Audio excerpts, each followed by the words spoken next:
Hello friends, നമസ്കാരം. നമ്മുടെ LIT സീരിയലിലേക്ക് എല്ലാവർക്കും സ്വാഗതം. അങ്ങനത്തെ രേവതിയെ കാണാത്തതിൻ്റെ പേരിൽ ഭയങ്കരമായിട്ട് ടെൻഷൻ അടിച്ച് അവർ ഇരിക്കുമ്പോൾ അവിടെ വിശന്നിട്ട് വലഞ്ഞിട്ട് ശ്രുതിയെ അടുക്കളയിലേക്ക് കയറ്റിവിട്ടിരിക്കുക ചന്ദ്രമതി. ഈ സമയം സച്ചിയും അച്ഛനും കൂടി ഇങ്ങനെ രേവതിയെ അന്വേഷിച്ചുകൊണ്ടിരിക്കുക, ഫോണിലൂടെ പലയിടത്തേക്കും വിളിച്ച്. അത് കഴിഞ്ഞപ്പോൾ പിന്നെ കാണിക്കുന്നത് ലക്ഷ്മിയമ്മ കേട്ടോ. ലക്ഷ്മിയമ്മയാണെങ്കിൽ ഭയങ്കര സങ്കടത്തോടു കൂടി അവിടെ അങ്ങനെ ഇരിക്കുക. അപ്പോൾ ലക്ഷ്മിയമ്മയോട് മോള് ദേവ് ചോദിച്ചു, എന്താ അമ്മയെ പറ്റി, അമ്മയ്ക്ക് എന്താ വിഷമം പോലെയെന്ന്. അപ്പോൾ മനസ്സ് തീരെ ശരിയല്ലല്ലോ മോളെ. രാവിലെ ഞാൻ രേവതിയെ വിളിച്ചിരുന്നുവെന്നും അവളോട് സംസാരം കേട്ടപ്പോൾ അവിടെ എന്തൊക്കെയോ പ്രശ്നമുള്ളതുപോലെ എനിക്ക് തോന്നിയെന്നുള്ള കാര്യമൊക്കെ ഇങ്ങനെ പറയും. അപ്പോൾ വിഷമത്തിലും ദേഷ്യത്തിലും ഒക്കെ ആയിരുന്നു അവൾ എന്നോട് സംസാരിച്ചതെന്ന് പറയുമ്പോൾ അമ്മയ്ക്ക് ചോദിക്കാറുന്നില്ലേ എന്ന് ചോദിച്ചു. അവൾ പെട്ടെന്ന് ഫോൺ കട്ട് ചെയ്തിട്ട് പോയി. അതിനുശേഷം പിന്നെ എന്നെ വിളിച്ചിട്ടേ ഇല്ല എന്ന് പറഞ്ഞു. അമ്മയ്ക്ക് അങ്ങോട്ടേക്കൊന്ന് വിളിക്കായിരുന്നില്ല ചോദിക്കുമ്പോൾ ഞാൻ അവളെ വിളിച്ചായിരുന്നു, അപ്പോൾ അവളുടെ ഫോൺ സ്വിച്ച് ഓഫ് ആയിരുന്നു എന്ന കാര്യം പറയാം. അപ്പോൾ പറഞ്ഞു തീർന്നില്ല, തൊട്ടടുത്ത നിമിഷം തന്നെ ഫോണിലേക്ക് കോൾ വരുന്നു. അപ്പോൾ സച്ചിയാണ് വിളിക്കുന്നത്. രേവതി എവിടെയുണ്ടോ, രേവതിയുടെ ഫോൺ സ്വിച്ച് ഓഫ് എന്ന് പറഞ്ഞു. വിളിച്ചിട്ട് കിട്ടുന്നുമില്ലല്ലോ എന്ന് പറഞ്ഞു. നീ അവളുടെ കയ്യിൽ നിന്ന് ഫോൺ കൊടുക്കാൻ പറഞ്ഞു. സമയം ഇത് എത്രയായി എന്നൊക്കെ പറഞ്ഞപ്പോഴത്തേക്കും ദേവ് ഞെട്ടി കേട്ടോ. ഇനി അവൾക്ക് ഇങ്ങോട്ട് വരാറായിട്ടില്ലേ, ഇന്ന് അവിടെ കൂടാൻ തന്നെയാണ് അവളുടെ ഭാവം, നീ അവൾക്ക് ഫോണൊന്ന് കൊടുത്തേ എന്നൊക്കെ പറഞ്ഞു. അപ്പോൾ ചേട്ടാ ചേച്ചി ഇവിടെ ഇല്ലല്ലോ എന്ന് പറഞ്ഞു. ഇല്ലേ, നീ എന്തേ പറയണേ, നീ കള്ളം പറയരുത് കേട്ടോ ദേവുവിനോട്. അവളവിടെ ഇല്ല എന്ന് പറയാൻ നിന്നോട് അവൾ പറഞ്ഞു കാണുമല്ലോ ചോദിക്കുമ്പം, അയ്യോ ഞാൻ കള്ളമൊന്നും പറഞ്ഞല്ല ചേട്ടാ, ചേച്ചി ഇവിടെ ഇല്ലെന്ന് ഞാൻ നേര് പറഞ്ഞതാ, ഇവിടേക്ക് ചേച്ചി വന്നിട്ടില്ല, സത്യം ഞാൻ പറയുന്നതെന്ന് പറഞ്ഞുകൊണ്ട് ഇങ്ങനെ പറഞ്ഞു. അവിടെ ഇല്ലേ, അപ്പം ചേച്ചി ഇതെവിടെ പോയതാണെന്ന് ദേവ് തിരിച്ച് സച്ചോട് ചോദിച്ചു. എന്തെങ്കിലും പ്രശ്നമുണ്ടോ നിങ്ങൾ തമ്മിലും ചോദിച്ചപ്പം, എന്ത് പ്രശ്നം, ഒരു പ്രശ്നമില്ല, അതെന്താ നീ അങ്ങനെ ചോദിച്ചേ? അല്ല, രാവിലെ അമ്മ വിളിച്ചപ്പോൾ കൂടുതലൊന്നും സംസാരിക്കാതെ ചേച്ചി പെട്ടെന്ന് കോള് കട്ട് ചെയ്തു എന്ന് പറഞ്ഞു. അവിടെ എന്തോ പ്രശ്നമുള്ളതുപോലെ അമ്മയ്ക്ക് തോന്നിയെന്ന് പറഞ്ഞെന്ന് പറയുമ്പോൾ, അയ്യോ ഒരു പ്രശ്നവുമില്ല, പിന്നെ എന്തുകൊണ്ടാണ് ചേച്ചി ഈ സമയമായിട്ട് വീട്ടിലോട്ട് വരാത്തേന്ന് ചോദിച്ചു. അപ്പോഴത്തേക്കും ലക്ഷ്മിയമ്മ ചാടി അങ്ങ് എഴുന്നേറ്റു. അത് ചിലപ്പോൾ അവൾ പൂവിക്കാനും മറ്റോ പോയതായിരിക്കും. അതിനിടയിൽ അവൾ അവിടെ കയറി കാണുമെന്ന് കരുതി ഞാൻ വിളിച്ചതാ എന്നും പറഞ്ഞ് സച്ചി. ചിലപ്പോൾ പൂ കൊടുത്ത് തീർന്ന് കാണത്തില്ല, അതായിരിക്കും വൈകുന്നേന്നൊക്കെ പറഞ്ഞു. ഇവിടെ വേറെ പ്രശ്നവും കാര്യങ്ങളൊന്നും ഇല്ല, അവളിപ്പോൾ വരുമായിരിക്കും. ശരി, പേടിക്കാനൊന്നുമില്ല, എന്നാൽ ശരിയേ, അവൾ വന്ന് ഞാൻ വിളിക്കാൻ കേട്ടോ എന്നും പറഞ്ഞ് ഫോൺ അങ്ങ് കട്ട് ചെയ്തു. അപ്പോഴത്തേക്കും ലക്ഷ്മിയമ്മ ഓടി വന്നു. സച്ചി എന്താ പറഞ്ഞതെന്ന് ചോദിച്ചു. അപ്പോൾ ചേച്ചി ഇതുവരെ ആയിട്ടും വീട്ടിലെത്തിയിട്ടില്ലെന്നാ പറഞ്ഞത്, ഇവിടെ വന്ന് കാണുമെന്ന് കരുതിയാ സച്ചിയായിട്ട് ഫോൺ വിളിച്ചതെന്ന് പറഞ്ഞു. അപ്പോൾ ഇത്ര സമയമായിട്ട് അവൾ വീട്ടിലെത്തിയിട്ടില്ല, അവൾ എവിടെ പോയതാ എന്നൊക്കെ ഇങ്ങനെ നമ്മുടെ അമ്മ ചോദിക്കുക ദേവുവിനോട്. അപ്പോഴത്തേക്കും ദേ അങ്ങോട്ടേക്ക് ശരത്ത് വരുന്നു. അപ്പോൾ എൻ്റെ ദൈവമേ എന്താണോ എൻ്റെ കൊച്ചിന് പറ്റിയതെന്നൊക്കെ പറഞ്ഞിരിക്കുന്നു. ചിലപ്പോൾ പൂവിക്കാൻ പോയി കാണും, തീർന്ന് കാണില്ല, അതായിരിക്കും വരാൻ വൈകുന്നതെന്നാണ് സച്ചേട്ടൻ പറഞ്ഞതെന്ന കാര്യമൊക്കെ ദേവു ഇങ്ങനെ പറഞ്ഞു. സച്ചേട്ടൻ എന്തായാലും ഭയങ്കര ടെൻഷൻ ഉണ്ടെന്നൊക്കെ ഇങ്ങനെ പറയുക. വീട്ടിൽ എന്തോ ഒന്ന് നടന്നിട്ടുണ്ട്, അദ്ദേഹം വെള്ളം അടിച്ചു വന്ന് ചേച്ചി അതും ഇതൊക്കെ പറഞ്ഞു കാണുമായിരിക്കും എന്ന് ശരത്ത് അന്നേരം അവിടെ വെച്ച് ഇങ്ങനെ പറയും കേട്ടോ. അപ്പോൾ ശരത്ത് അത് പറഞ്ഞപ്പോൾ അമ്മയ്ക്കൊക്കെ വല്ലാത്ത വിഷമായി, മനസ്സ് വിഷമിച്ച് ചേച്ചി എവിടേക്കെങ്കിലും പോയി കാണും എന്നൊക്കെ ശരത്ത് പറയുമ്പോൾ, ഇങ്ങനെ ഊഹിച്ചൊന്നും പറയില്ലേടാന്ന് പറഞ്ഞു അമ്മ. ഞാൻ ഊഹിച്ച് പറഞ്ഞതൊന്നുമല്ല, അവിടെ എന്തോ ഒരു പ്രശ്നം നടന്നിട്ടുണ്ടെന്നുള്ള കാര്യം ഉറപ്പാണ്. അതുകൊണ്ട് തന്നെയാണ് ചേച്ചി രാവിലെ ഫോണിൽ അമ്മയോട് അങ്ങനെയൊക്കെ സംസാരിച്ചതും, അല്ലാതെ വേറെ ഒന്നും അല്ല എന്നൊക്കെ അനിയൻ ഇങ്ങനെ പറഞ്ഞു. എൻ്റെ ദൈവമേ എവിടെ പോയതാണ് എൻ്റെ മോളെന്നും പറഞ്ഞുകൊണ്ട് അമ്മ ഭയങ്കര കരച്ചിൽ, വിളിച്ചിട്ട് കിട്ടുന്നില്ലല്ലോ എന്ന് പറഞ്ഞു. അപ്പോൾ ഇപ്പം കരഞ്ഞിട്ട് എന്താ അമ്മയെ കാര്യം, ഒരു കുടിയനെ ചേച്ചിയുടെ തലയിൽ കെട്ടിവെച്ചപ്പോഴേ ഓർക്കണമായിരുന്നു എന്നും പറഞ്ഞുകൊണ്ട് ശരത്ത് ഇങ്ങനെ ഇവരോട് പറയുക. മനസ്സ് വിഷമിച്ചപ്പോൾ ഏതെങ്കിലും ക്ഷേത്രത്തിലോ മറ്റോ പോയിരിക്കുന്നുണ്ടാവും, ചേച്ചി കുറച്ച് കഴിയുമ്പോഴേ വന്നോളും, കരയാതിരിക്കുക അമ്മയെന്നും പറഞ്ഞുകൊണ്ട് ശരത്ത് ഇങ്ങനെ സമാധാനിപ്പിക്കുന്നു. അപ്പം അങ്ങനെ സമാധാനിക്കാൻ അവർക്ക് കഴിയില്ലല്ലോ. പെട്ടെന്ന് തന്നെ അച്ഛൻ്റെ ഫോട്ടോയുടെ മുന്നിൽ ചെന്ന് നിന്ന് അവളെ കാത്തോളണേ എന്നും പറഞ്ഞുകൊണ്ട് അച്ഛൻ്റെ ഫോട്ടോയിൽ നോക്കി ഇങ്ങനെ പറയുക. അങ്ങനെ കരഞ്ഞുകൊണ്ട് ഇങ്ങനെ പറയുന്നു. ആ സമയത്ത് ദേവും ഭയങ്കര സങ്കടം, ടെൻഷൻ എന്ന് പറഞ്ഞാൽ ഭയങ്കരമായിട്ട് ടെൻഷൻ അടിക്കുക.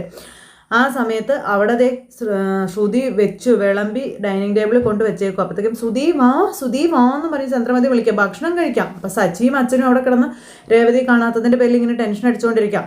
എല്ലാവരും ഭക്ഷണം കഴിക്കാമെന്ന് പറഞ്ഞ് വിളിക്കുവാണ് ചന്ദ്രമതി ഒച്ചത്തിൽ.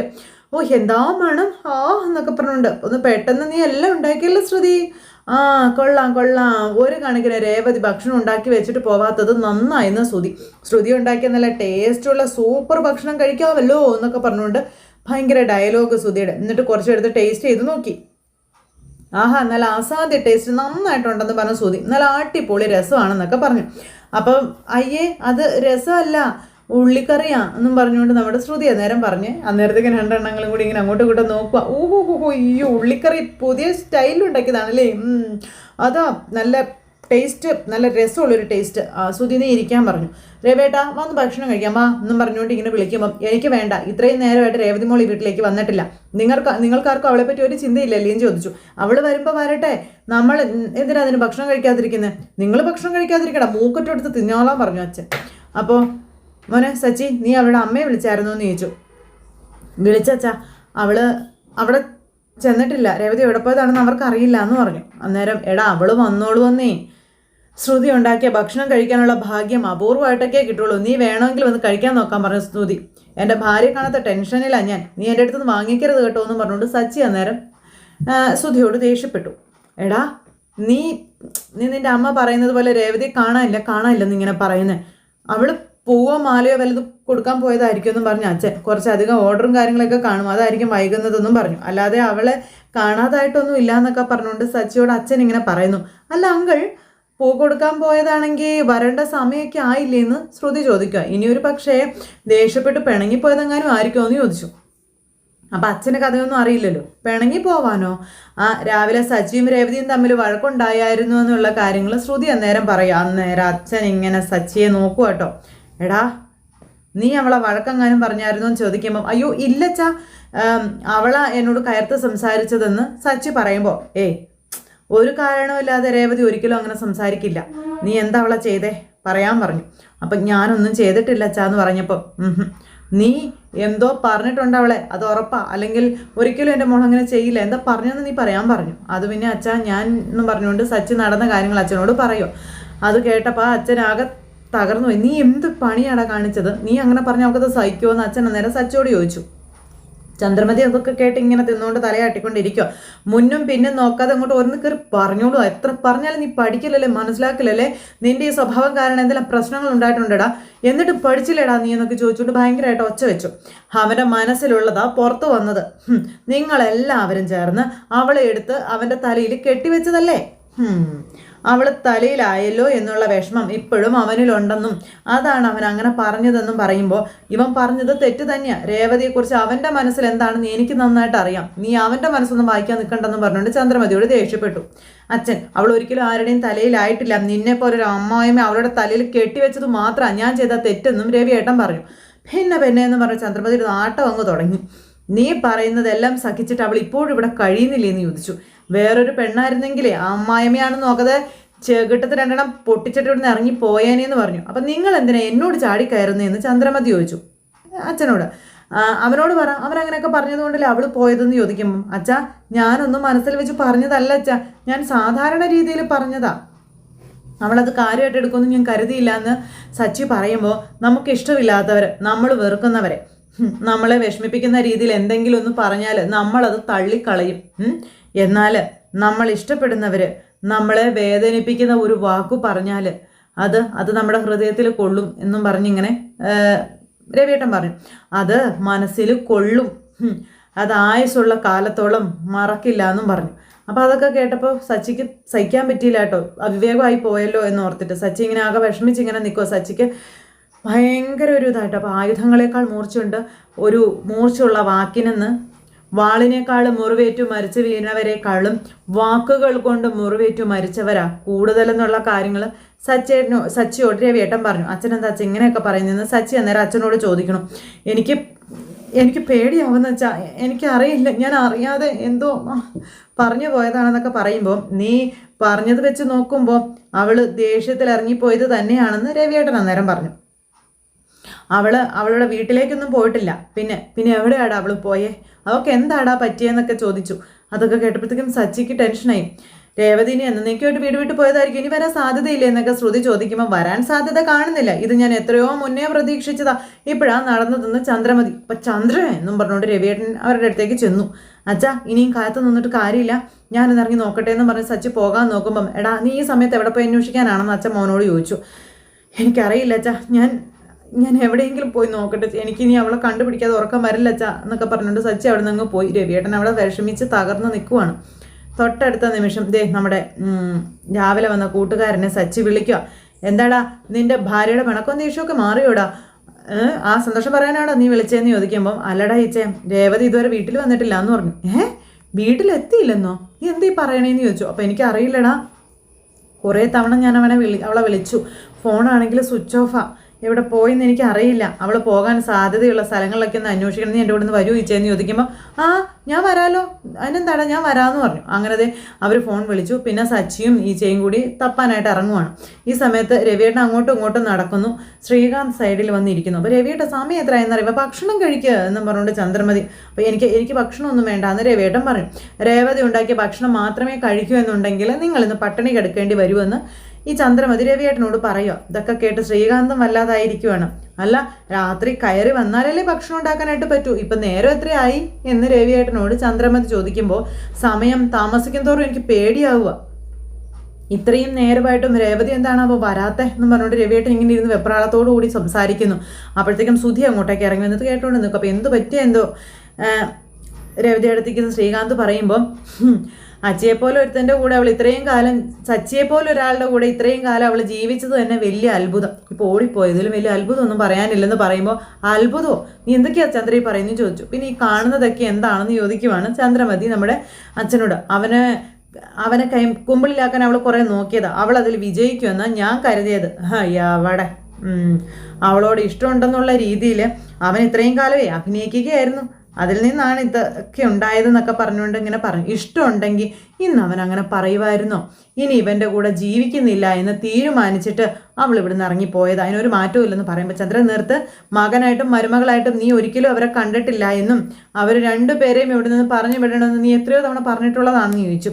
അവർ രണ്ടുപേരെയും നിനക്ക് ഇവിടെ നിന്ന് ഓടിക്കണം, അല്ലെങ്കിൽ രണ്ടുപേരും വഴക്കാവണം, അതുമാത്രമാണ് നിന്റെ മനസ്സിലല്ലേ എന്ന് ചോദിക്കുമ്പോൾ എന്നും പറഞ്ഞ് എഴുന്നേറ്റ് ഇങ്ങനെ നിൽക്കുക ചന്ദ്രമതി. നീ ഇപ്പോൾ പറഞ്ഞത് നിന്റെ വെറും ആഗ്രഹം മാത്രമാണ്, അതൊരിക്കലും നടക്കാൻ പോകുന്നൊന്നല്ല ചന്ദ്രയെന്നും പറഞ്ഞുകൊണ്ട് നമ്മുടെ അമ്മ ഇങ്ങനെ പറയുന്നു. അവൾ അവനെ വിട്ടോ എവിടേക്കും പോകില്ല, അത് നീ സ്വപ്നം പോലും കാണുകയും വേണ്ടെന്ന് പറഞ്ഞു. ഇനി മേലിൽ നീ അങ്ങനെ പറഞ്ഞു പോയേക്കരുതെന്ന് പറഞ്ഞപ്പോൾ, എന്താ പറഞ്ഞാലും ചോദിച്ചു. വേണ്ട, പറയരുത്, നിന്റെ ഈ സന്തോഷം കാണുമ്പോൾ എൻ്റെ നിയന്ത്രണം വിട്ടു പോവുകയാണെന്ന കാര്യം രവിയേട്ടൻ അന്നേരം ചന്ദ്രമതിയോട് പറഞ്ഞു. അപ്പോഴത്തേക്കും ശ്രീകാന്ത് ചാടി അങ്ങോട്ട് എഴുന്നേറ്റു. മിക്കവാറും അച്ഛൻ കൊടുക്കും തീർത്തു വരണം. അപ്പോഴത്തേക്കും ശ്രീകാന്ത് ഓടി അച്ഛൻ്റെ അടുത്തേക്ക് ചെന്നു. എന്നിട്ട് അച്ഛന് വല്ലാതായി. അപ്പോൾ ശ്രീകാന്തിന് മനസ്സിലായി അച്ഛന് പ്രഷർ കയറിയെന്ന്. എന്നിട്ട് അച്ഛനെ പിടിച്ച് അവിടെ ഇരുത്തുക. രേവതി എടുത്ത് വന്നോളൂ, അച്ഛനോട് ഇരുന്നേന്നും പറഞ്ഞുകൊണ്ട് ശ്രീകാന്ത് ചെന്ന് അച്ഛനെ പിടിച്ചിരുത്തും. അപ്പോൾ ഏട്ടത്തിങ്ങ് വന്നോളൂ എന്നും പറഞ്ഞ് ശ്രീകാന്ത് സമാധാനിപ്പിക്കാം. അല്ലട മോനെ സമയം എത്രയെന്ന് നോക്കി രേവതി മോളെന്നും പറഞ്ഞ് അച്ഛൻ വെപ്രാളം കൂട്ടുമ്പോൾ രേവതി എടുത്ത് വരും. അച്ഛൻ ചുമ്മാ ടെൻഷൻ ആവല്ലേ അച്ഛാന്നും പറഞ്ഞുകൊണ്ട് ഇങ്ങനെ ശ്രീകാന്ത് സമാധാനിപ്പിക്കുക. സുധി ഇത് കണ്ട് ഇങ്ങനെ വായും പൊടിച്ച് നോക്കി നിൽക്കുന്നല്ലാതെ അച്ഛനൊന്നും മൈൻഡ് പോലും ചെയ്യുന്നില്ല.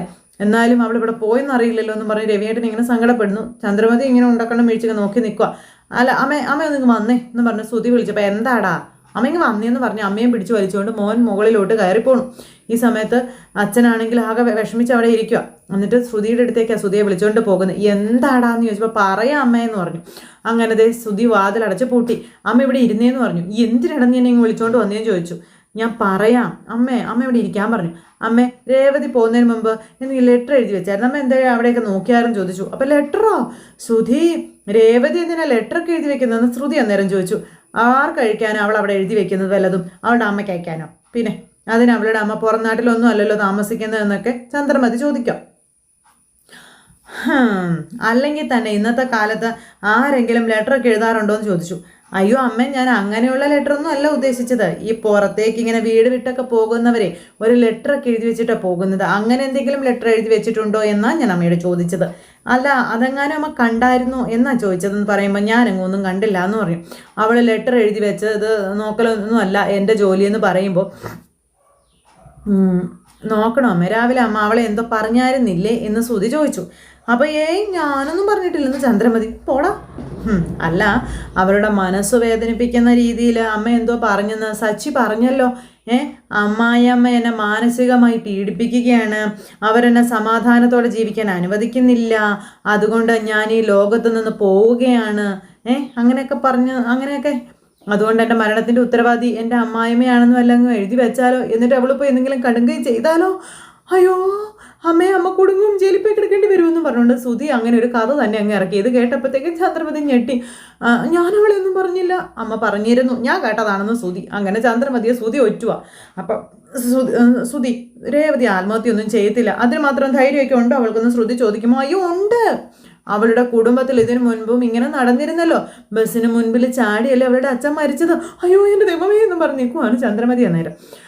അവളും അമ്മയുടെ പേര് എഴുതി വെച്ച് അങ്ങനെ എന്തെങ്കിലും ചെയ്താൽ അയ്യോ പോലീസ് വന്ന് ആര് പൊക്കും, അയ്യോ അമ്മയെ പൊക്കും എന്നൊക്കെ പറഞ്ഞുകൊണ്ട് ഭയങ്കര കരച്ചിൽ. അമ്മ ഉറപ്പായിട്ടും ജയിലിൽ കിടക്കേണ്ടി വരും അമ്മയെന്ന് പറയുമ്പോൾ എടാ ഓരോന്ന് പറഞ്ഞ് പേടിപ്പിക്കാതെടാന്ന് പറഞ്ഞു ചന്ദ്ര. ഞാൻ അവളെ ഒന്നും പറഞ്ഞിട്ടില്ല, സച്ചി അവളെ പറഞ്ഞത്, ഞാൻ മിണ്ടിയിട്ടോടെ ഇല്ല. അവനോട് വഴക്കടിച്ച് പിണങ്ങി പോയതായിരിക്കും അവള്. ഏതെങ്കിലും ക്ഷേത്രത്തിൽ പോയി ഇരിക്കുന്നുണ്ടാവും അവള്, അതിനൊരു മാറ്റവും ഇല്ല. കുറച്ച് കഴിഞ്ഞിട്ട് അവൾ വന്നോളൂ എന്നൊക്കെ പറഞ്ഞ് ചന്ദ്രമതി ഇങ്ങനെ ഇരുന്ന് പറയാം. അപ്പോഴത്തേക്കും പുറത്തിറങ്ങി ചന്ദ്രമതി പേടിച്ച് വിറച്ചറിണ്ട് ഇങ്ങനെ ഇവിടെ നിൽക്കുക. ദൈവമേ പണി കിട്ടുമോ എന്നുള്ളൊരിതിൽ. ഈ സമയത്ത് ശ്രുതി അവിടെ നിന്ന് ശ്രുതിയോട് പറയുവാണ്, രേവതി അവരുടെ അച്ഛനെ പോലെ ഏതെങ്കിലും ബസ്സിൻ്റെ മുന്നിൽ ചാടി മരിച്ചാൽ നമ്മുടെ അമ്മ പെട്ടില്ലേ ശ്രുതി എന്ന് ചോദിച്ച്. അമ്മ എവിടെയെങ്കിലും ഒളിവിൽ പോകുന്നതാണ് നല്ലതെന്നും പറഞ്ഞ്, അല്ലെങ്കിൽ അമ്മയുടെ കാര്യം അയ്യോ ശ്രുതി അമ്മ എവിടെ പോയി ഒളിച്ചിരിക്കും എന്നൊക്കെ പറഞ്ഞുകൊണ്ടതേ ശ്രുതിയാണ് ചന്ദ്രമതിയുടെ ജീവിതം തന്നെ കോഞ്ഞാട്ടിയാക്കി നിർത്തിയിരിക്കുന്നിടത്ത് ഇന്നത്തെ കഥ അവസാനിച്ചു. അപ്പോൾ എല്ലാവരും കാത്തിരുന്ന് കാണണേ. എല്ലാവർക്കും നല്ലൊരു ദിവസം ആശംസിക്കാം കേട്ടോ. നന്ദി.